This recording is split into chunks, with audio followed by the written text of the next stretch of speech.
Hello my dear students, welcome to Talking Textbooks Leaving No Child Behind. Today we are going to test our knowledge. हमने अभी तक जो कुछ भी पढ़ा है let's do that कि भाई हमें एप्लीकेशन आता है कि नहीं, कि हम लोगों ने जितने सारे भी टॉपिक्स पढ़े हैं, gravity, acceleration due to gravity, gravitational law, Kepler's laws, variation in the values of acceleration due to gravity. So इतना कुछ पढ़ने के बाद लेट्स डू समथिंग कि हम इस पूरे नॉलेज को क्वेश्चन में कैसे अप्लाई करने वाले हैं. बिकॉज मेन थिंग तो क्वेश्चन होते हैं, हम कितना ही पढ़ लें लेकिन अगर हम लोग अप्लाई नहीं कर पा रहे हैं उन चीज़ों को, दैट मीन्स हमारा पढ़ना वेस्ट है. Alright, that's why we are going to do some questions today and we are going to make sure that we solve each and every question in detail. So आपको यहाँ पर सीखना होगा how to approach a problem, right? कि आप किसी problem को देख के डरते तो नहीं हैं, या फिर आप उसको देखकर अगर आपको कुछ समझ में भी नहीं आ रहा है तो भी how to deal with it without fear.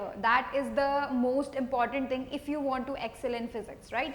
And you all know that we deal with the questions, right? And all the things like the examination question, board examination or the school examination questions along with the Olympiad level. So basically हम जो भी पढ़ते हैं हम वो दोनों ही चीज़ों के लिए पढ़ते हैं. So if you are the one who wants to crack your school examination or if you are the one who wants to crack the Olympiad level, so basically you are here and you are, that's why you are going to get everything you needed to crack those examinations, right? And that is the main thing for us too. So if you want DPP and study material, you can access them through our Telegram channel. What you need to do is you need to write the code TTB009 in the search box of the Telegram app. If you write that, then the list of the channels for TTB appears in front of you and then you can join the channel for 9th class. Alright, that would be good. ठीक है, तो तुम ऐसा कर सकते हो. Now see, this is the team here, right? The whole team which is actually providing you the necessary information you need to crack the examinations and achieve all your goals, and that is a good thing also, because if you are ready to give what it takes to be you can say an Olympiad cracker, then you are going to get it here. Also you are going to get all the necessary things you needed so that you can crack the examination. So basically we deal with the science and the mathematics Olympiads, right? That's why we are providing the subjects like the science, maths, physics, right? Not chemistry, biology, physics, right? And with the mathematics and math, these are the 5 subjects we are dealing with, and that's why we are providing the lectures to you in these subjects so that you can become an Olympiad cracker or a school examination cracker. All right, cracker means patake wala cracker nahi, but still. Now see, in accordance to that, because we are providing you many things here, so in accordance to that we are also providing you the packages also. Basically these lectures are free for everyone along with the bi-weekly quizzes, right? These are free for everyone. Anybody can do that on our website. Yeah, you can note down the website www.talkingtextbooks.in. You can attempt the bi-weekly quizzes over there for your class definitely. But and also these lectures are free for everyone, so make sure you share these lectures with every one of your friends, relatives, all right, family and all. So इससे क्या होगा, आपके जो examination के goals है वो भी crack होंगे एंड योर फ्रेंड्स के भी होंगे. सो it would be a happy moment for everyone, right? That is the most important thing. That's why this is free also. So basically if somebody is lacking in their preparation and somebody wants to crack the examination, doesn't have any basic things, if they needed the resources they need, then they should basically need these lectures. So you should share them with these lectures with them also. In accordance to that, हम लोगों ने आप लोगों के लिए कुछ packages भी prepare किए हैं. That would be like a guidance, a whole year guidance you can say. Basically step by step approach we can say, right? So what we are providing you in these packages is the comprehensive study material. Number one thing, that would be a focused study material. That means it includes the question basis of the Olympiads as well as it includes the questions from the school examination, and you are going to read the whole chapter and you are going to attempt both type of questions so that you can definitely become you can a pro in getting those questions done. Right, that's why we are providing these lectures, these study materials to you. Second thing, the recorded and live classes free for everyone. You are watching it right now. All right. Homework submission feature. Homework submission feature is important because definitely if you do homework, then definitely you are going to have some doubts, and that's why in doing so you can submit your homework, you can ask the doubt, and that would be you can say beneficial step, right? So you can definitely do the homework, submitting it to us. That would be a step you can take, right? Bi-weekly quizzes free for everyone. Anybody can attempt those quizzes on going on the website. All right. Also, you can download our app from the Play Store, right? And you can attempt those too.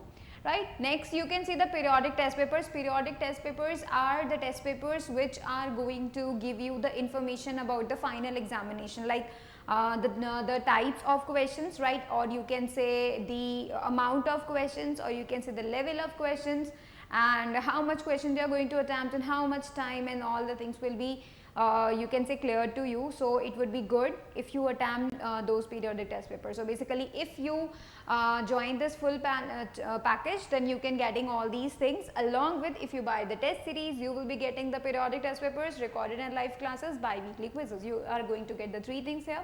Alright, so it's on you now. You decide yourself that if you want to study free, then you can watch these lectures and you can attempt the bi-weekly quizzes. If you want to get the whole package, you can buy that also. If you want to go for the test series, you can do that also, right? And remember, if you are really serious about buying them, use my code, that is the CY Live. You can use my code CY Live and get the 30% discount. Right? And if you have any query or any doubt that how these packages are going to help you a lot, and are they even considered to you or not, so you can definitely call us on the number 919549041111, and that would be so cool if you do that, right? So make sure if you have any doubt regarding these packages, you can call us, and that would be a good step you can take, right? Now let's move forward. Promise. Alright, so promise yourself, you will be watching the whole lecture, you will be making proper notes, and you will be revising on a daily basis. That is a must thing to do, because आप अगर revise नहीं करेंगे तो आप अभी जो questions मैं आज आपको करवाने वाली हूँ उसको आपको बहुत प्रॉब्लम आने वाली है उनको सॉल्व करने में. So basically revision is a must thing to do, and you need to make sure that everything should be reviewed. जो भी chapters हम लोगों ने अभी तक पढ़े हैं, like this is the 4th chapter, the end of the 4th chapter, right? So there are 3 chapters जो कि हम already पढ़ चुके हैं, and you should definitely revise them, because अगर तुम उन 3 को भूल गए तो next 3 या फिर next हम जो पढ़ने वाले हैं उनका क्या होगा? That would be so bad, right? इसलिए हमें क्या करना है, हमें सबसे पहले उन तीनों को क्या करना है, रिवाइज करते चलना है, ठीक है? Make sure you revise them, and that would be so cool and that would be beneficial to you also. मैं आपको वापस बता दूं, बिकॉज अगर आप 10th में NTSC फोकस कर रहे हैं तो 9th के सारे सिलेबस वहाँ आने वाला है. ऑलराइट, तो अगर ये सिलेबस तुम अभी याद नहीं करोगे तो 10th में would be 2 year syllabus in 1 year. Would it be possible for you, right? फिर उसको रिविजन करना है, प्रैक्टिस करना है, and all that would be so much heavy, and you can say कि उस वक्त आपको बहुत ज़्यादा टेंशन हो जाएगा, right? उस टेंशन को हल्का से रिवील करने के लिए what you can do, make sure that you perfect these topics, right? आप हर एक टॉपिक में क्या कर सकते हैं, एक्सेल हो सकते हैं, क्वेश्चंस कर सकते हैं, राइट? सारे के सारे प्रैक्टिस करो, अटेम्प्ट करो, राइट? सारे क्वेश्चंस करो, and then you make yourself strong in those topic, ताकि जब 10th क्लास में आप जाओ तो आप 10th क्लास पे फोकस कर सको, राइट? एंड 9th क्लास पे सिर्फ revision. That will be so cool, right? To make sure you make strong in these concepts also. Alright, so let's get started. आज तो हम क्वेश्चंस करने वाले हैं 1 by 1. Alright, so this is the lecture 9, and आपको क्या क्या आना चाहिए? वैसे तो पूरा चैप्टर आना चाहिए, ग्रेविटेशन का हर एक फार्मूला आपको पता होना चाहिए, बट कुछ मेन चीज़ें हैं भी जो आपको पता होने चाहिए. फॉर एग्जांपल, आपको पता होना चाहिए न्यूटन्स का लॉ ऑफ ग्रेविटेशन पता होना चाहिए, acceleration due to gravity, Kepler's laws, ये आपको पता होना चाहिए, और एक्सेलरेशन ड्यू टू ग्रेविटी कैसे वेरी करता है with height, with depth, with another features, right? You should always note it down, ठीक है? तो that is the most important part.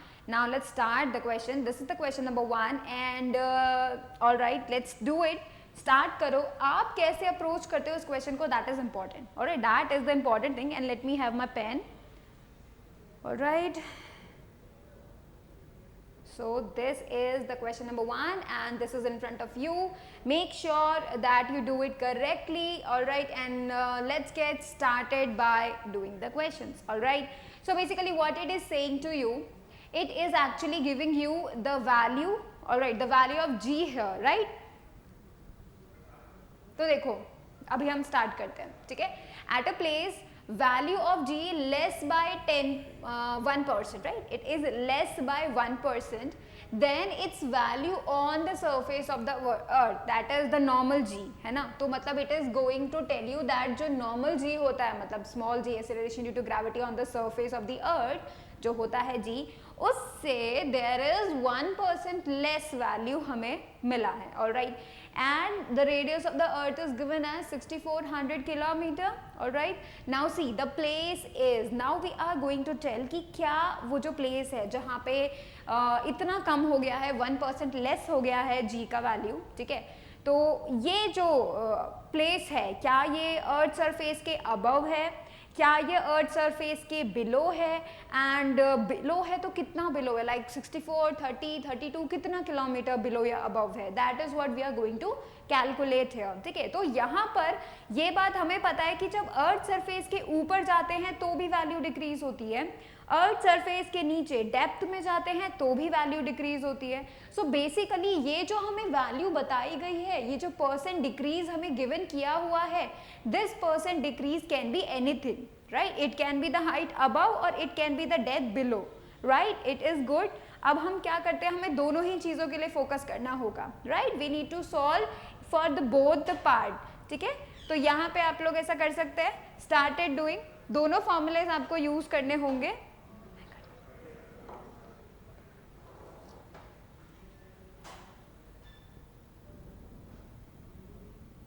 Alright, हम दोनों ही फॉर्मूलेज को यहाँ पे यूज करने वाले हैं. Remember the formula I told you, the percentage decrease, right. हमने स्पेसिफिकली वो फॉर्मूला लिखा था, ठीक है, मैंने उसको बॉक्स भी बनाया था. सो दैट परसेंटेज डिक्रीज हमें यहाँ पे टाइम सेविंग लगेगा. क्यों, हमें यहाँ पे पूरा का पूरा डेरिवेशन नहीं करना होगा, हमें डायरेक्टली वो फॉर्मूला यूज करना होगा जो कि परसेंटेज डिक्रीज का फॉर्मूला है. ठीक है, तो हम क्या करते हैं, यहाँ पे कैलकुलेट कर लेते हैं. तो सो लेट्स डू इट. यहाँ पर हम परसेंटेज डिक्रीज देख रहे हैं. ठीक है, परसेंटेज डिक्रीज देख रहे हैं किसके केस में, विद हाइट देख रहे हैं. ठीक है, so it would be like height जो कि अबव द अर्थ है. ठीक है, अबव द अर्थ सरफेस.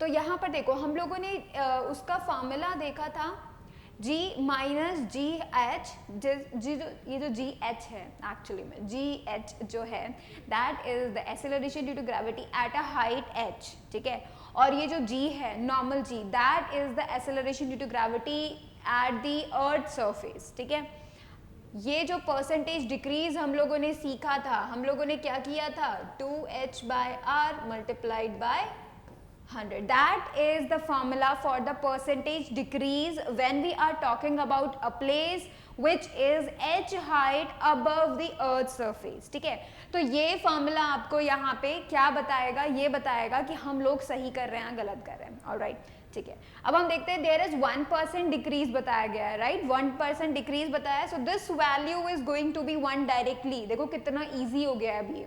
ठीक है, this whole value is going to be 1. ठीक है, पूरा का पूरा जो वैल्यू है, ये जी परसेंटेज जो है वो 1% है. So I am going to just write here as 1. ठीक है, अब देखो 2h divided by r multiplied by 100. अब हमें क्या पता करना है, हमें तो हाइट पता करना है. Let's solve this equation for this h. ठीक है, तो देखो क्या हो जाएगा, ये हो जाएगा r divided by 2 into 100 equals to h. We just need to solve for h here only. ठीक है, ताकि हमें पता चल सके कि उस h हाइट पर वो कितना हाइट है जहां पर हमें 1% डिक्रीज मिल रहा है above the earth surface. Alright, तो देखो यहाँ पर जब हम कैलकुलेट करेंगे r का वैल्यू में कितना दिया हुआ है, 6400 किलोमीटर. तो it is what, 6400 kilometre divided by 2 into 100 is equals to h. 2 0 से 2 0 cancel, and 2 3s are 6, 2 2s are 4, so it is 32 kilometre of height. ठीक है, तो मतलब इसका मतलब क्या हुआ, 32 किलोमीटर हाइट हमें मिला, तो इसका मतलब क्या हुआ कि if you go 32 kilometre above the earth surface then there is 1% decrease in the value of g. ठीक है, ये बात समझ में आई. ये जो 32 किलोमीटर आया है that is above the earth surface because this is the height. So we are going to write here above the earth surface. ठीक है, तो मतलब अगर मैं 32 किलोमीटर अर्थ की सरफेस से ऊपर जाती हूँ तब जाके मुझे 1% का डिक्रीज मिलेगा जी का वैल्यू में, ठीक है। Now let's talk about the depth here. Depth की बात करते हैं। सो यहाँ पर भी हम देख रहे हैं percentage decrease with depth below the earth surface, ठीक है। और इसके लिए भी हम लोगों ने फॉर्मूला ऑलरेडी पढ़ा था, राइट। इसमें हम क्या करेंगे, अगर हम डायरेक्टली ये फॉर्मूला यूज कर लेते हैं ना तो इससे हमारा टाइम बचेगा कॉम्पिटिटिव एग्जामिनेशन में, राइट। वरना आपको क्या करना पड़ेगा, बिल्कुल स्टार्टिंग से डिराइव करते करते चलना पड़ेगा, and then you reach up to the formula, then you reach up to the percentage decrease and you calculate that. बहुत टाइम लग जाएगा। मतलब जो क्वेश्चन तुम 1 मिनट में सॉल्व कर सकते हो उस क्वेश्चन को करने के लिए तुम्हें 6 मिनट क्यों लगे, राइट। तो हम 1 मिनट का ही जो है सोच कर चलेंगे, alright. Depth below the earth surface, ठीक है। What was the formula? What was the formula here? देखो G minus GD. D is for GD. That means the acceleration due to gravity. ठीक है, at the depth D. ठीक है, तो मतलब we are going D depth inside the earth surface. ठीक है, divided by G is equals to ये percentage था, right? D by R multiplied by 100. So this is the formula. This is the formula where you can use the percentage decrease. Also you are going to get the percentage decrease. अब आप इसमें percentage decrease भी calculate कर सकते हो। आप इसमें इस तरीके से भी वैल्यू कैलकुलेट कर सकते हो कि भाई D डेप्थ पे कितना परसेंटेज जो है इतना डिक्रीज हो रहा है, तो calculate the D depth, calculate the H height, you can use that, ठीक है। अब देखो ये पूरा वैल्यू इज लाइक 1, ठीक है, दिस इज 1, तो I am going to write here as 1 D by R multiplied by 100. Solve it for D here, ठीक है। D के लिए सॉल्व करेंगे सभी, तो it is R by 100. R कितना है 6400 kilometre divided by 100, so it would be like 64 kilometre. तो मेरे को D का वैल्यू कितना मिल रहा है 64 किलोमीटर। तो इसका मतलब अगर अर्थ की सरफेस के अंदर अगर हम 64 किलोमीटर तक डेप्थ तक जाते हैं, then only we are going to get this 1% decrease. Now ये तो हमें क्या मिला, बिलो मिला, ठीक है। तो we are like we should go below 64 kilometre and we should go 32 kilometre above, right. तभी जाके हमें 1% डिक्रीज मिलने वाला है, alright. So let's check out the option से। अब 64 किलोमीटर बिलो, ठीक है, तो क्या हमारा 64 किलोमीटर बिलो आया है, yes, so this is the correct one. Second one देखो 64 किलोमीटर अबव, तो अबव नहीं है बिकॉज 64 किलोमीटर तो बिलो है, ठीक है। 30 किलोमीटर अबव नहीं, क्योंकि अबव के लिए हमें 32 किलोमीटर चाहिए। 32 किलोमीटर बिलो नहीं, बिलो के लिए हमें 64 किलोमीटर चाहिए। So all the 3 are the wrong one. Make sure you note them down, all right. And the next I want to tell you is that कि आप क्या करें, इन फॉर्मूलाज को रिमेंबर करें, ठीक है। अभी तक जिसने नहीं किया है वो अभी कर लें, all right. These are the percentage decrease. हमें ये बात पता है हम परसेंटेज डिक्रीज ही क्यों देख रहे हैं, क्योंकि हमें ये बात पता है कि अर्थ की सरफेस के ऊपर जाते वक्त भी डिक्रीज होता है, अर्थ की सरफेस से नीचे आते वक्त भी जी का वैल्यू डिक्रीज होता है। So there will always be a decrease, that's why there will always be the percentage decrease, alright. तो हम हमेशा परसेंटेज डिक्रीज को ही देखने वाले हैं। Make sure you note these down, then we will be moving on to the next question.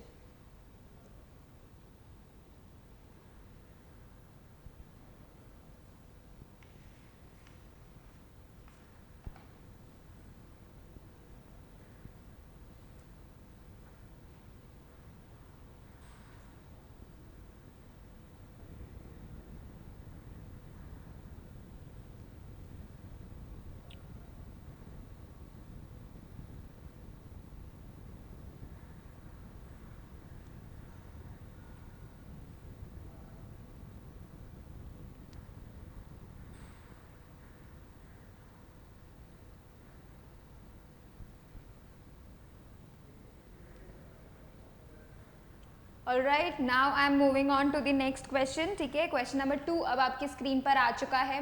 So this is a nice question है, ठीक है, ये बहुत ही अच्छा क्वेश्चन है।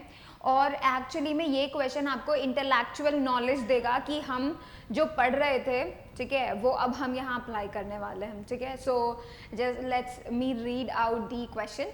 A body is suspended from a spring balance capped in a satellite. तो यहाँ पे मेनली क्या हो रहा है, एक सैटेलाइट के अंदर हमने क्या किया है, स्प्रिंग बैलेंस पे एक बॉडी को हैंग कर दिया है, टांग दिया है, ठीक है. The reading of the spring balance is W1 when the satellite goes in an orbit of radius r. ठीक है, तो make sure you note this down. ठीक है, इसको हमको क्या करना है, इसको हमको नोट करना है, ठीक है. सो देखो ये ऑर्बिट ऑफ r, ठीक है, W1 उसका वेट है. W1 उसका वेट कब है, जब वो r ऑर्बिट में घूम रहा था, ठीक है. तो let me tell you with the diagram. So if this is the earth here, ठीक है, ये this is the earth here, ठीक है. तो ये इस ऑर्बिट में, let's say this is the r, ठीक है, ये r ऑर्बिट में ऐसे मूव कर रहा है, तो ये इसका फर्स्ट पोजीशन है, ठीक है. Let's say this is p position, the first position. Alright, तो ये ऐसे ऐसे अर्थ के चारों तरफ क्या कर रहा था, रिवॉल्व कर रहा था. ऑलराइट, अब क्या हो रहा है, and W2 when it goes in an orbit of radius 2r. तो जब इसका जो रेडियस है, ऑर्बिट का रेडियस है, when it goes up to the 2r, तो मतलब यहाँ पर इस सेंटर से और भी ज्यादा ऊपर करके समथिंग लाइक हियर, राइट. इसमें जब वो चला गई, वो सैटेलाइट जब इसमें रिवॉल्व करने लगी, राइट, बहुत बड़ा हो गया है ये, ठीक है. तो जब वो इस पॉइंट पे, let me do it here, ठीक है, इस पे ये जो है दिस इज लाइक 2r, है ना.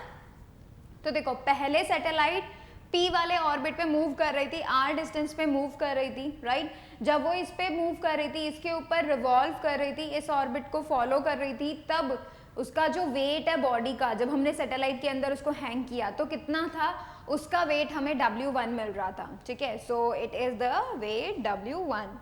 ऑलराइट, ठीक है. तो यहाँ देखो इस P वाले पे W1 वेट है और इस Q पे W2 वेट है, 2r का रेडियस है यहाँ पे, ठीक है.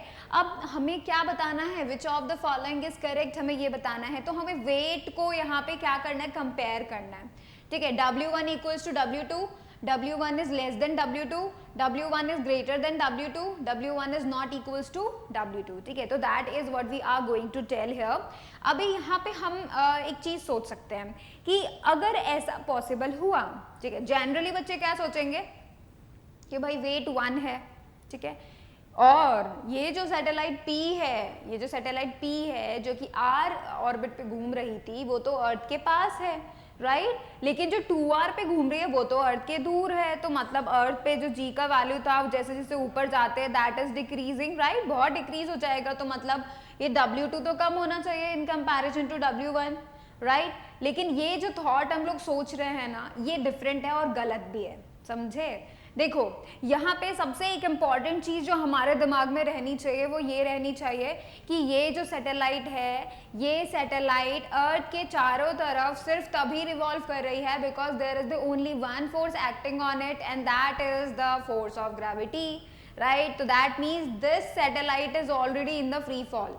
ये जो सैटेलाइट P ऑर्बिट पे मूव कर रही है, अगर ये इसके चारों तरफ रिवॉल्व कर रही है अर्थ के चारों तरफ, that means it is in free fall, right, it is in free fall. But ये भी बात तुम समझ लो कि जो दूसरी वाली सैटेलाइट है जो 2r पे रिवॉल्व कर रही है, वो भी तो फ्री फॉल ही कर रही होगी, राइट. उसको फिर रोटेट करने का, रिवॉल्व करने का चारों तरफ उसके पास और क्या है, इकलौता फोर्स है, कोई और फोर्स नहीं है, right. That means both the satellites are in the free falling and if they are in free falling that means उसके अंदर जो भी सैटेलाइट्स के अंदर जो भी होगा, क्या होगा वहां पर सिर्फ वेटलेसनेस फील होगा, right. And because of that weightlessness ये जो W1 और जो W2 है ना, both will be equal because they does not depend on anything else, right. Weightlessness आपको सिर्फ तभी मिलने वाली है when the body is in free falling, right. And both the satellite भले ही कोई भी ऑर्बिट पे वो मूव कर रहे हो, कोई भी ऑर्बिट पे वो मूव कर रहे हो, है तो वो फ्री फॉलिंग में ही, राइट. तो दैट मीन्स उनके अंदर वेटलेसनेस होगा ही, भले वो कितने ही दूर जाके रिवॉल्व कर रहे हैं, but they are still revolving, right.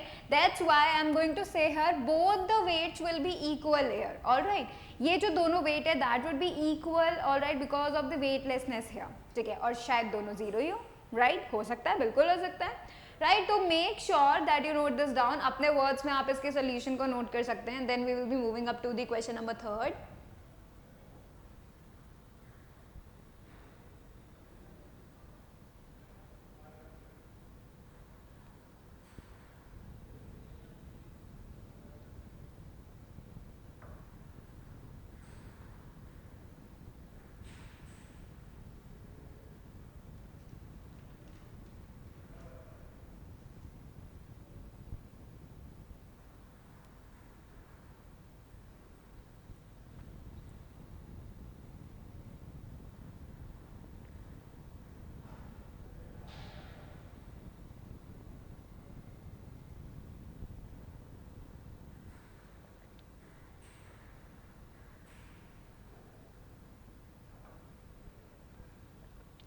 Alright, now let's move on to the question number 3rd and that is right in front of you. तो यहाँ पर हम लोग क्या करने वाले हैं, देखो द हाइट हमें बोला गया, let me read the question, the height at which the acceleration due to gravity becomes g/9. तो हमें ये बताया गया है कि एक ऐसी हाइट है, ठीक है, from the earth surface, definitely एक ऐसी हाइट है from the earth surface and उस हाइट पर जो g का वैल्यू है वो कितना बन गया है, g/9 बन गया है, where g is the acceleration due to gravity on the surface of the earth in terms of r. ठीक है, लेकिन देखो यहाँ पे क्या बोला गया है कि it is in terms of r. The radius of the earth is what? In terms of r, the radius of the earth is. Actually we need to calculate the height here. ठीक है, तो देखो let me tell you that if this is the earth surface, ठीक है, ये है earth की surface, ये है earth की surface, ठीक है. अब यहाँ पे क्या बोला गया है कि अर्थ की सरफेस के एक हाइट h ऊपर, ठीक है, तो मतलब let's say this is the height h और यहाँ पे जाने पर, यहाँ पर तो एक्सेलरेशन ड्यू टू ग्रेविटी का वैल्यू g है एंड h हाइट पे जाने पर the acceleration due to gravity का जो वैल्यू है वो g/9 बन गया है, ठीक है, and we need to find out this height h.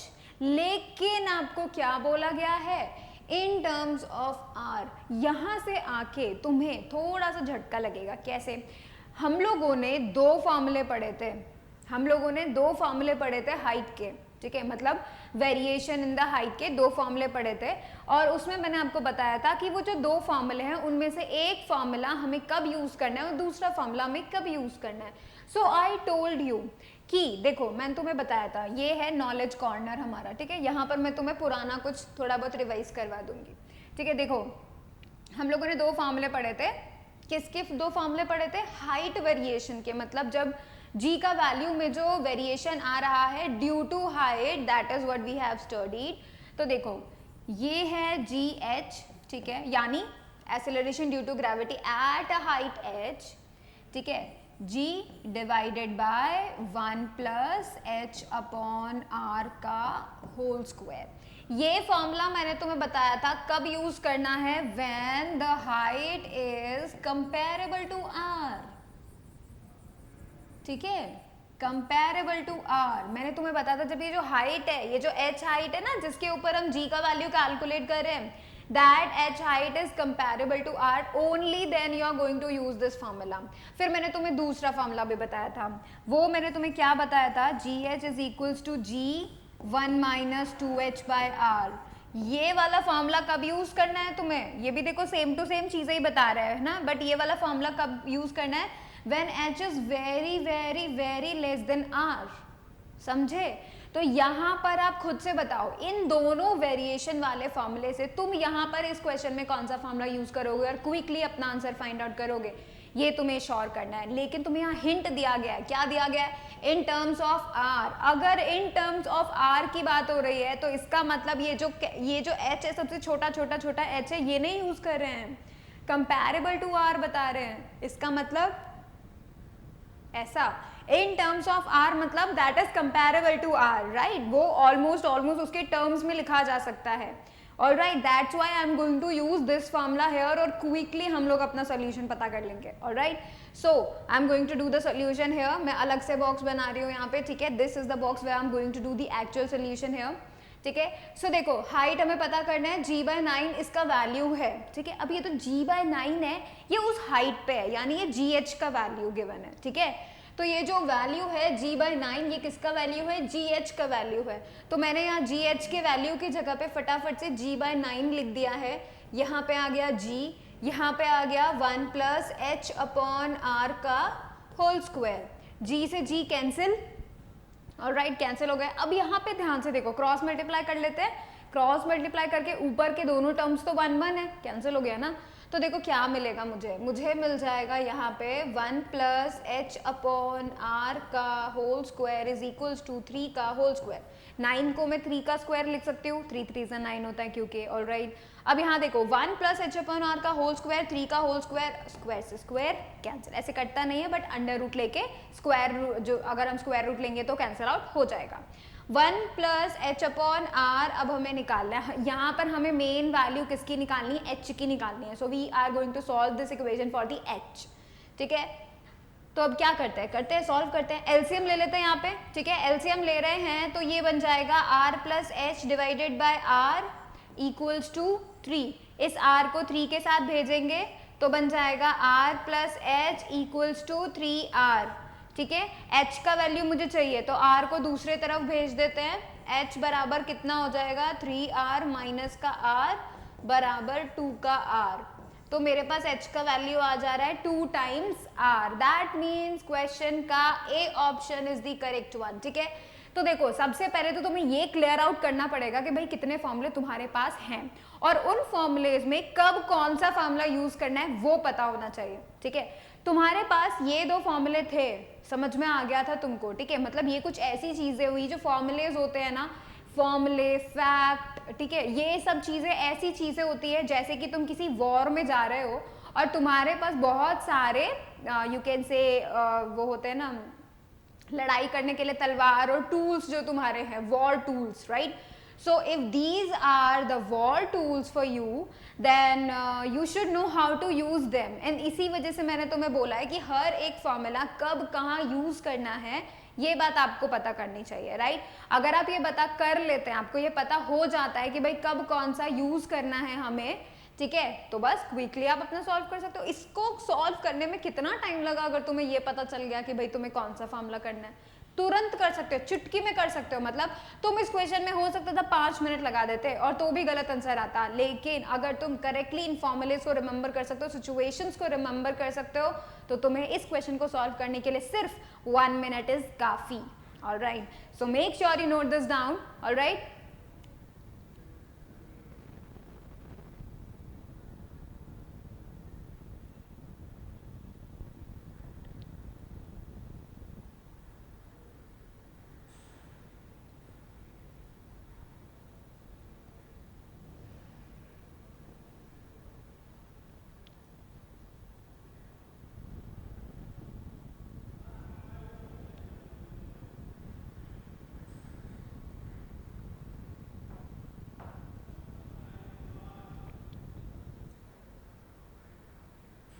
Alright, now let's move on to the question number 4 here, and that is right in front of you. Alright, so this is the question here. Okay, question number 4, and let me choose my pen here. So देखो, a stone is allowed to fall from the top of a tower 100 meter high, and at the same time another stone is projected vertically upwards from the ground with a velocity of 25 meter per second. The two stones will meet above the ground at a height. तो हमें क्या पूछा गया, हमें 2 situation दी हैं. ठीक है, हमें ये बोला गया है कि एक जगह से मतलब 100 मीटर हाइट से, let me tell you the 2 situations है.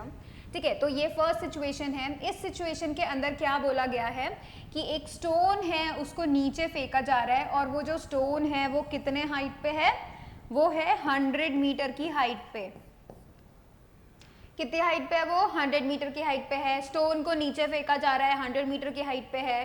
ठीक है, तो आप ये बता सकते हैं, आप बिल्कुल डेफिनेटली ये चीज देख सकते हैं कि यहाँ पर जो इनिशियल वेलोसिटी है, ठीक है, necessary information about the first situation क्या गिवन है हमको ये पता है भाई कि ये जो इनिशियल वेलोसिटी है तो 0 है. इनिशियल वेलोसिटी 0 होगी कि नहीं होगी, क्योंकि ऊपर पकड़ के रखा है ना, इसको मूव थोड़ी कर रहा है ना. तो ये क्या हो गया, u इक्वल्स टू 0 हो गया, इसका वैल्यू डन. ठीक है, सेकेंड इन्फॉर्मेशन क्या दिया हुआ है आपको, हाइट दिया हुआ है, that is 100 but it's okay. ठीक है, तो आपको एक हाइट दे दिया गया है 100 मीटर से, उसको ऊपर से फेंका है. सेकेंड सिचुएशन क्या कहती है कि कि सेम टाइम पे दूसरा स्टोन को वर्टिकली ऊपर फेंका गया है. ठीक है, और यहाँ पे इसका जो वेलोसिटी है वो 25 मीटर पर सेकेंड गिवन कर दिया गया है.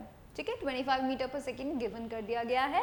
अब हमें क्या करना है, मेन चीज है. अब देखो कुछ भी चीजें तो नहीं पता है हमें इसके बारे में, सिवाय कुछ चीजों के. अब देखो यहाँ पे क्या इंफॉर्मेशन हमें चाहिए. एक्चुअली हमें वो हाइट पता करनी है फ्रॉम द ग्राउंड. ठीक है, फ्रॉम द ग्राउंड हमें वो हाइट पता करनी है. लेट मी टेल यू किस तरीके से हम वो हाइट पता करेंगे. ये देखो, हमें ग्राउंड से लेट्स से ये इस पोजीशन पे आके let's say this is the x height, ठीक है, एक्स मान लिया हमने इसको कि भाई एक्स हाइट है। ये पूछा गया है, एक पत्थर को ऊपर से छोड़ा, एक पत्थर को नीचे से फेंका, ठीक है। अब ये दोनों का जब मिलेंगे, मतलब एक ऐसा पॉइंट होगा जब डेफिनेट सी बात है दोनों सेम हाइट पे होंगे फ्रॉम द ग्राउंड, राइट। दोनों के दोनों देखो, एक ऊपर से आ रहा है एक नीचे से आ रहा है, तो एक सिचुएशन ऐसी होगी जब वो दोनों सेम हाइट पे होंगे फ्रॉम द ग्राउंड, राइट। वो हाइट हमें पता करनी है, ठीक है। यही हमें इंफॉर्मेशन गिवन है, इसके अलावा और कोई इंफॉर्मेशन गिवन नहीं है। So let me tell you the one thing here, क्योंकि देखो हमें यहाँ पे क्या क्या पता है, एक्सेलरेशन पता है, ग्रेविटी का एक्सेलरेशन है, ठीक है। So it is like g is हमको 10 दिया हुआ है, ठीक है, तो g इज 10 हियर, 10 मीटर पर सेकेंड स्क्वायर। तो हमें फर्स्ट सिचुएशन के लिए इक्वेशन लिख लेते हैं, है ना। तो फर्स्ट के लिए मैं इक्वेशन लिख रही हूँ, क्या क्या मुझे गिवन है, मुझे u पता है ना, मुझे हाइट पता है, ठीक है, एंड मुझे g पता है, ठीक है। लेकिन what I am trying to say is, हम लोग क्या करते हैं, क्योंकि देखो ये x तो चलो हमने मान लिया, ठीक है, late assume that t time पे ये दोनों एक सेम हाइट पे आ जाते हैं, तो t time would be same also, right, t time would be same also. तो मान लो हमने t टाइम के लिए लिखा है, अब हमारे पास हाइट है, ये सब कुछ है, हमने माना x हाइट पे दोनों मिल रहे थे ना, तो अब ये जो ऊपर से नीचे आने वाला जो स्टोन है, ठीक है, वो कितना हाइट कवर अप करेगा, वो कितना करे, वो तो ऊपर से नीचे आ रहा है ना, तो देखो वो ऊपर से नीचे आ रहा है, तो मतलब यहां तक पहुंचने के लिए उसने कितना हाइट कवर अप किया है, 100 माइनस एक्स, राइट। तो वो कितना हाइट कवर अप करेगा, वो हाइट करेगा 100 माइनस एक्स, उसने इतना हाइट कवर अप किया, ठीक है। उसका पहले से वेलोसिटी कितना था, 0, तो this would be like 0 plus half g t square, की हमने माना है कि टी टाइम पे they are going to meet और they are going to at the same level, ठीक है। तो ये हमने इक्वेशन लिख दी है, let me write more variables here, ठीक है, कैंसिल आउट कर देते हैं कुछ को। तो ये g का वैल्यूम जैसे ही 10 रखेंगे तो 10 से 5 हो जाएगा, तो it would be like 5t square. देखो क्या किया है, 2 इंटू 10, ये 10 था ना, तो हमने कैंसिल आउट कर दिया, तो that would B 5t square. ये बन गया इक्वेशन नंबर 1, ठीक है। यही सेम टू सेम सिचुएशन हम सेकंड वाले के लिए भी लिखने वाले हैं। अब सेकंड वाले के साथ क्या हो रहा है, सेकंड वाला जो पत्थर है वो नीचे से ऊपर आ रहा है, ठीक है, कितना हाइट कवर अप करेगा फ्रॉम द ग्राउंड, वो हाइट कवर अप करेगा x, ठीक है, x हाइट पे दोनों मिल रहे थे, तो x हाइट तक कवर अप किया। टाइम कितना ले रहा है, सेम टू सेम टाइम ले रहा है, ठीक है। तो let me right the equation here, ठीक है। तो x हाइट है, ठीक है, u that would be the initial velocity, उसके पास है ना पहले से कुछ इनिशियल वेलोसिटी 25, तो it would be like 25t, ठीक है। फिर देखो 25t माइनस का हाफ 10t का स्क्वायर। समझ में आया सभी बच्चों को, समझ में आया, मैं वापस से बता देती हूँ एक बार। ये देखो यहाँ पे फर्स्ट वाला सिचुएशन क्या है, ऊपर से नीचे जा रहा है, ठीक है। हमने एक ऐसा हाइट पता कर लिया है, मान लो ये वो हाइट है, ठीक है, ये वो हाइट है, ये वो हाइट है जिस पे दोनों के दोनों ऐसे आ रहे हैं और मिल जा रहे हैं, ठीक है, दोनों के दोनों सेम हाइट पे आ रहे हैं, तो दिस इज द हाइट जिस पे वो दोनों के दोनों मिल रहे हैं। सेकेंड थिंग हमने क्या अज्यूम किया है कि भाई टाइम दोनों का सेम होगा, कि भाई दोनों आ रहे थे मिल रहे, तो time would be the same इस हाइट तक आने के लिए, ठीक है। तो t टाइम ले लिया हमने और x हाइट लिया कि भाई नीचे से तो वो x होगी, लेकिन ऊपर से आने वाले के लिए क्या होगा, 100 माइनस एक्स, तो this height would be like 100 minus का x। आ गई ये तो बात समझ में। उसके बाद हमने सिर्फ third equation of motion, second equation of motion को फटाफट से लगा दिया है, ठीक है, that is h equals to s equals to ut plus half at square. Done, तो हमने इसको ऐसे सॉल्व कर लिया। हम अब उसको हम यहाँ पे थोड़ा सा और सिंप्लीफाई कर देते हैं, 25t माइनस का 5t स्क्वायर, ठीक है, मुझे इसे वापस लिखना होगा, माइनस 5t स्क्वायर, ठीक है। उसके बाद जिसका ये हो गया है, जिसने ये दोनों इक्वेशंस लिख ली है, वो फटाफट से क्या करे, दोनों इक्वेशंस को ऐड कर दे। ये जो इक्वेशन 1 और इक्वेशन 2 हमने लिखी है, you can see there are some formalities and some constants here. कैसे, माइनस का 5t स्क्वायर प्लस का 5t स्क्वायर, तो अगर मैं दोनों को ऐड कर दूंगी 5t square would be cancelled out. मुझे वेरिएबल्स हटाने हैं ताकि मुझे वैल्यूज मिल सके, right. So let's add 1 and 2, add 1 and 2 add कर देते हैं, ठीक है। तो यहाँ पर 100 माइनस है, तो ऐड करने पे आपको पता है ना LHS LHS एक साथ ऐड होता है, RHS RHS एक साथ ऐड होता है, right. So it would be 100 minus का x प्लस का x equals to 5t square plus 25t minus का 5t स्क्वायर। तो यहाँ पे देखो x से x कैंसिल, 5t से 5t कैंसिल, 25t नहीं कटेगा, ठीक है, मैं उसको अभी कैंसिल आउट करती हूँ। 25t नहीं हट रहा है, ठीक है, सिर्फ 5t एक दूसरे से कैंसिल हो रहे हैं because they are a plus minus, ठीक है। अब हमारे पास क्या क्या वेरिएबल बचा, यहाँ बचा 100 और यहाँ बचा 25t। देखो हमें t नहीं चाहिए बट हमें t मिल रहा है, तो लेट्स यूज दैट t, जो भी मिल रहा है यूज कर लो, ठीक है। तो यहाँ पे t का वैल्यू मुझे कितना मिल जाएगा, 4 सेकेंड्स, ठीक है। 100 डिवाइडेड बाय 25, 4 सेकेंड्स। तो 4 सेकेंड्स इज द टाइम जब वो दोनों के दोनों पत्थर पास मतलब एक हाइट पे आ गए थे, ठीक है, ऊपर से आने वाला नीचे से जाने वाला, तो 4 सेकेंड के अंदर दोनों के दोनों सेम हाइट पर आ गए थे। अब हमें हाइट चाहिए, अब हम इजीली लिख सकते हैं, क्योंकि तुम देखो किसी भी इक्वेशन को यूज कर लो, इसको यूज कर लो, ठीक है, सेकेंड इक्वेशन को यूज कर लेते हैं। हमें मेन काम क्या है, हाइट पता करना है कि भाई ग्राउंड से कितनी हाइट पे दोनों सेम लेवल पे आ रहे हैं, राइट, वो हाइट पता करनी है। मुझे अगर टाइम मिल गया, ये t का वैल्यू मुझे मिल गया, तो मैं x का वैल्यू कैलकुलेट कर सकती हूँ। So just putting the value in 2, putting the value in equation 2,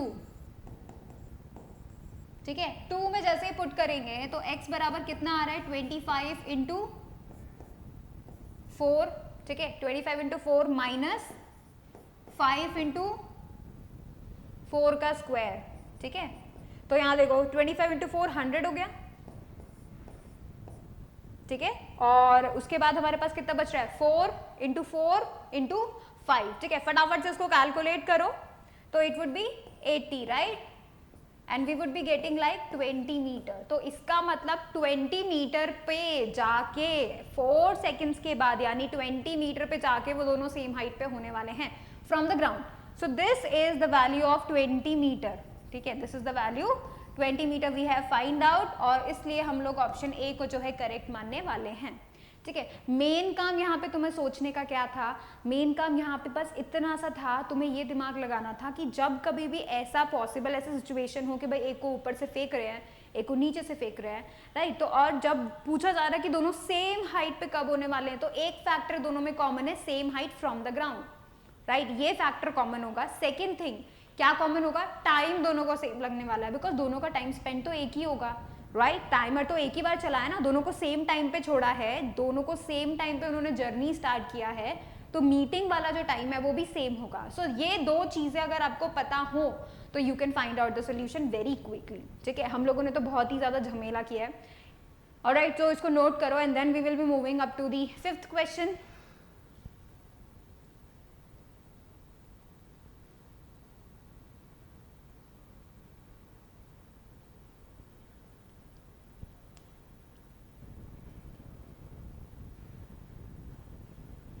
alright, चलो अभी हम फटाफट से 5th क्वेश्चन पे आते हैं, that is in front of you, ठीक है, इसको हम फटाफट से कर लेते हैं। देखो क्या बोल रहा है क्वेश्चन, क्या बोल रहा है, 2 rubber balls of same size are dropped on the earth and on the moon. Same size का है, बता दिया भाई तुम्हें, ठीक है। 1 ball is solid and 1 is hollow, एक हॉलो है एक सॉलिड है। रिमेंबर यहाँ से हमें मास का अंदाजा मिल सकता है, राइट, देखो क्योंकि वो सॉलिड बॉल है तो इसका mass would be greater than the hollow one, alright, तो यहाँ से हमें अंदाजा मिल गया। साथ ही साथ अर्थ और मून का हमें ग्रेविटेशनल का अंदाजा है कि भाई जो अर्थ है जो मून है उन दोनों में acceleration due to gravity is different, right. अब देखो the approximate gravitational field strength, अब तुम कंफ्यूज हो रहे होंगे, ग्रेविटेशनल फील्ड स्ट्रेंथ तो हमने पढ़ा ही नहीं, but this is so much you can से इजी थिंग, ठीक है, मैं बताती हूँ। On the earth is 10 Newton per kg. Can you see the unit here? यहाँ पे यूनिट पे ध्यान दो, न्यूटन पर केजी, न्यूटन पर KG. So let me tell you the formula. हम लोगों ने न्यूटन का ग्रेविटेशनल फॉर्मूला यही पढ़ा था ना, जहाँ पे दोनों मासेस m1 m2 हैं और ये जो आर स्क्वायर है वो डिस्टेंस है इन दोनों के बीच में, राइट। अब तुम मुझे एक बात बताओ कि अगर इसमें से एक मास को लेके मैं यहाँ डिनोमिनेटर में ले आऊँ तो लेट्स से मैं m2 को लेके आ गई तो g m1 divided by r square, so this is just newton पर kg, समझे। So this is just the formula, थोड़ा बहुत तुम्हें घुमा दिया। So this gravitational field strength actually is for, you can say for the big bodies, earth, moon, sun, right. ये जो field strength होता है that is for the big bodies as we can say. Also ये जो big bodies की हम बातें कर रहे हैं इसके लिए, क्योंकि हम लोगों ने क्या देखा था, व्हाट वी डिड एक्चुअली, हम लोगों ने g का वैल्यू भी तो देखा था, G M by R square. It is so similar like G M by R square, G M by R square. So you can see here we are just talking about the acceleration, alright. So basically newton पर kg is just about that, right. तो you should not ever confuse it, कभी confuse नहीं होना। ये question तुम्हें घुमा सकता था, बुरी तरह परेशान कर सकता था अगर ये एग्जाम में फर्स्ट टाइम तुम्हें मिलता तो, राइट। सो यही चीज हमें सीखनी है। कोई भी क्वेश्चन हो, कैसा भी क्वेश्चन हो, आता हो नहीं आता हो, लेकिन उसको बिल्कुल फियरलेसली उसको फेस करना है, ठीक है। अब आगे देते हैं, मून पे क्या बोला गया, देखो ग्रेविटेशनल फील्ड स्ट्रेंथ अर्थ पे 10 न्यूटन पर केजी बोली गई है और मून पे 1.7 न्यूटन पर केजी। ऑब्वियस सी बात है, ये एक्सेलरेशन ड्यू टू ग्रेविटी इसकी वैल्यू है।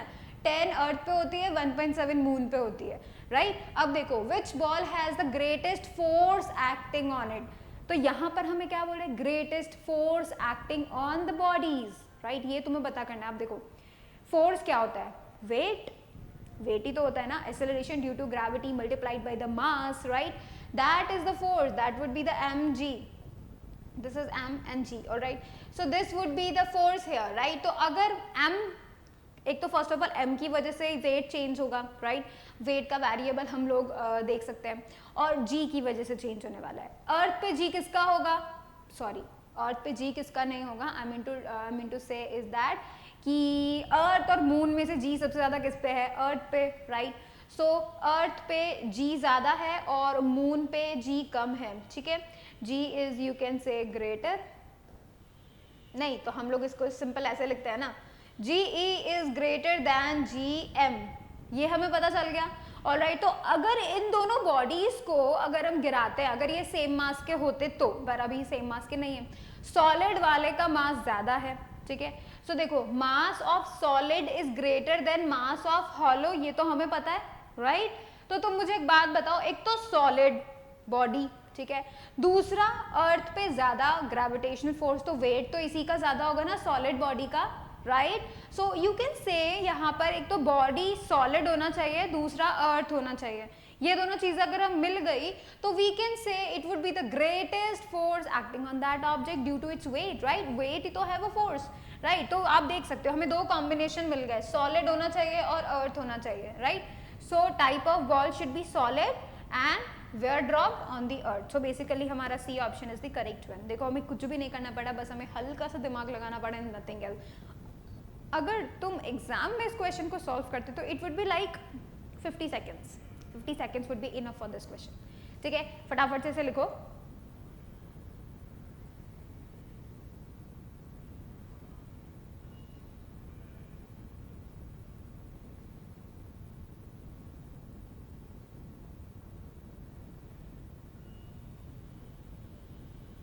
all right, now let me show you the sixth question. So this is the sixth question, ठीक है।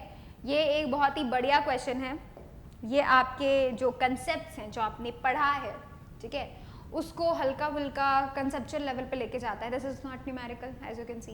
देखो read the given statements and mark the correct option. Statement 1 क्या बोल रहा है, the value of acceleration due to gravity of earth does not depend upon mass of the body.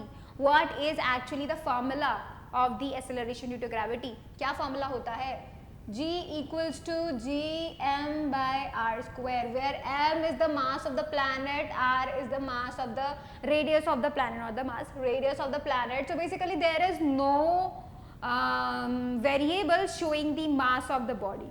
छोटी सी object जो है जिसको हम फॉल करवा रहे हैं, ठीक है, तो ये उस पर डिपेंड नहीं करता है, राइट। तो बेसिकली कोई भी बॉडी हो, कितनी मास की बॉडी हो, acceleration would be the same, of the earth, right. So basically value of acceleration सचमुच में डज नॉट डिपेंड, ये सचमुच में डिपेंड नहीं करती. This is the correct statement, right. Statement 2 पढ़ते हैं. So we can say it is true. ठीक है, ये ट्रू है. स्टेटमेंट 2 क्या कहता है? Acceleration due to gravity is a constant quantity. Is it? क्या ये कांस्टेंट है? हम लोगों ने तो कितने वेरिएशंस पढ़े हैं, राइट. हाइट का वेरिएशन, डेप्थ का वेरिएशन, लैटिट्यूड का वेरिएशन, रोटेशन का variation. So I don't think so, right. तो statement 2 is the false one. ये एक फॉल्स है स्टेटमेंट. ठीक है, तो हमारा जो स्टेटमेंट है उसके हिसाब से हमारा जो ऑप्शन है 1 is true and second is false. तो option C is the correct one. ठीक है, statement 1 is true and statement 2 is false. Alright, so basically इसमें तो कुछ नोट करने के लायक भी नहीं है. Let's move on to the question number 7. Question number 7 भी अच्छा है, पर यहाँ पर देखो फॉर्मूलेज का कंफ्यूजन दूर हो जाएगा. ठीक है बच्चा, अभी देखो. Match the column first with column second and select the correct option from the given codes. So this is the column first, this is the column second and do it. देखो G eight height H या तो ये होगा या तो ये होगा या तो ये होगा या तो ये होगा. ठीक है, ये तो हमें पता है इन चारों में से कोई एक ही होगा. ऑलराइट, तो हमें ये बात पता है ना, एट हाइट H के लिए 2H बाय R का फॉर्मूला था. सो A का फर्स्ट होना चाहिए. ठीक है, let me just choose my pen. तो A का क्या होना चाहिए? फर्स्ट होना चाहिए. ऑलराइट, सेकेंड देखो G at depth H. So obviously इकलौता फॉर्मूला बचा है 1 माइनस H बना. ठीक है, लेकिन डेप्थ H बोला है, कंफ्यूज नहीं होना है. हमने डेप्थ के लिए D यूज किया था variable. Don't get confuse by D और H ओनली. बस हमको इतना पता है, अगर मैं D के लिए लिखती, डेप्थ था, ठीक है, तो अगर मैं ऐसे लिखती GD डेप्थ के लिए लिखती तो मैं क्या लिखती भाई? 1 माइनस D अपॉन R ही तो लिखती ना, है ना. तो D की जगह बस H कर दिया है, डेप्थ H कर दिया, तो कंफ्यूज नहीं होना है. तो हमारा ये क्या है? B का थर्ड हो जाएगा. ठीक है, so it would B B का थर्ड. G पोल्स में से कौन बचा? एक तो ये और एक तो ये. तो हम तो भी जानते हैं GM/r² तो नहीं होता G पोल्स पे, लेकिन मैक्सिमम जरूर होता है. अगर हम इक्वेटर की बात करें, उनका कंपैरिजन देखें और पूरा सरफेस पे कंपैरिजन देखें तो G पोल्स पर सबसे ज्यादा होता है. So it is maximum. तो C का हम लोग बोल सकते हैं फोर्थ पार्ट. ठीक है, वहीं पर अब हम बात करते हैं इकलौता. इकलौता कौन बचा? This one G, and we know that उसका फॉर्मूला तो GM/r² ही होता है. सो D का हो जाएगा सेकेंड. अब इन सब में से मैच करो, हमारा कौन सा मैच करे? A का फर्स्ट. देखो A का फर्स्ट, A का फर्स्ट, तो ये दोनों कैंसिल क्योंकि A का सेकंड दिखा रहे हैं. ठीक है, नेक्स्ट टाइम देखते हैं B का सेकंड, B का थर्ड. थर्ड वाला आ रहा है C में, तो C would be the correct option. ठीक है, done. Let's move on to the question number 8. ठीक है, क्वेश्चन नंबर 8 देखो, बहुत ही बढ़िया क्वेश्चन है. यहाँ पे तुम कैपलर्स का थर्ड लॉ यूज करने वाले हो, पहले ही बता दूं, कंफ्यूज मत होना. ठीक है, चलो देखो यहाँ पे फटाफट से क्वेश्चन को रीड आउट कर लो तुम लोग. ऑलराइट, मैं पेन सेलेक्ट कर लेती हूँ. Average distance of the earth from the sun is L1. हमको पहले ही डिस्टेंस दे दिया गया है. ठीक है, तो इसका मतलब हमें उस R का वैल्यू दे दिया गया है. कैपलर का थर्ड लॉ याद है कि नहीं याद है? हमें बोला गया है ना, T² is directly proportional to R³. ये नहीं बोला गया था क्या? तो यहाँ पे ये R का वैल्यू दे दिया गया है अर्थ के लिए. ठीक है, अर्थ के लिए दे दिया गया है R का value. If 1 year of the earth is D days, 1 year मतलब whole 1 revolution, that means the time period. तो आपको टाइम पीरियड यहाँ गिवन किया है कितने डेज? D days. ठीक है, 1 year of another planet whose average distance from the sun is L2 will be. हमें ये बताना है. तो देखो यही सेम टू सेम फॉर्मूला हम लिख रहे हैं, लेकिन थोड़ा स्टाइल में लिख रहे हैं. ठीक है, स्टाइल बोले तो दोनों तरफ स्क्वायर रूट कर दो, दोनों तरफ स्क्वायर रूट कर दो, तो स्क्वायर ये वाला तो कैंसिल आउट हो जाएगा और इधर तुम्हें मिल जाएगा 3/2. ठीक है, तो अब ये इक्वेशन मैं दोनों प्लैनेट्स के लिए लिख रही हूँ.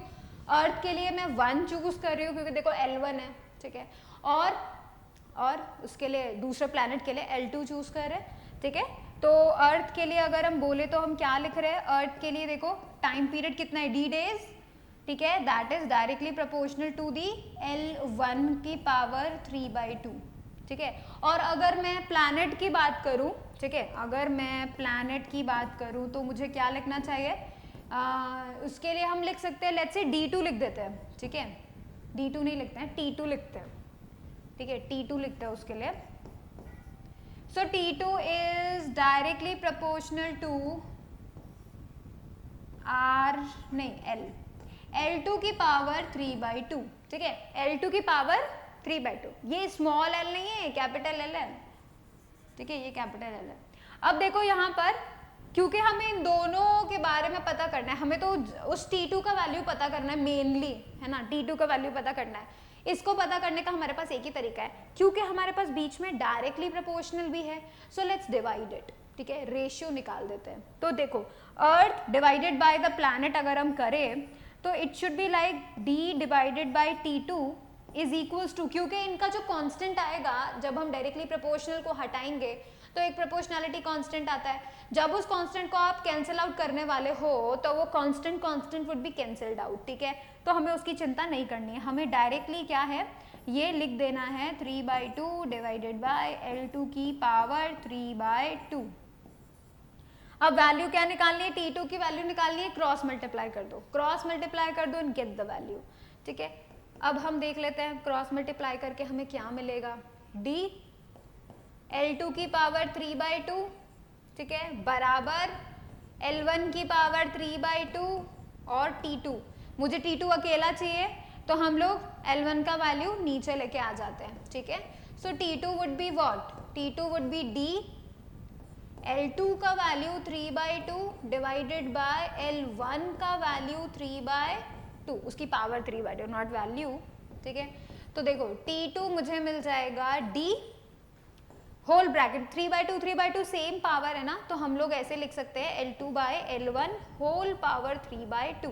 सो ये किससे मैच आउट हो रहा है, ठीक है, इतने डेज लगेंगे because we are talking about the days यार, हमें D डेज दिया था ना, इसलिए ये पूरा का पूरा डेज वैल्यू ही होगा, तो T2 का वैल्यू जो हम ले रहे हैं उसका यूनिट भी डेज ही होगा, ठीक है।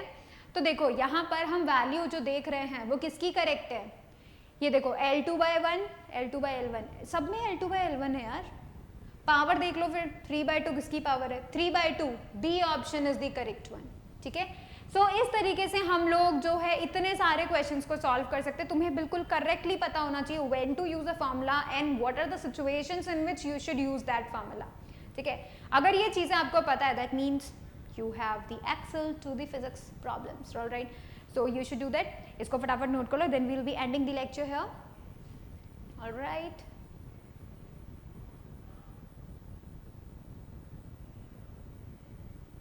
Alright, so let's do it.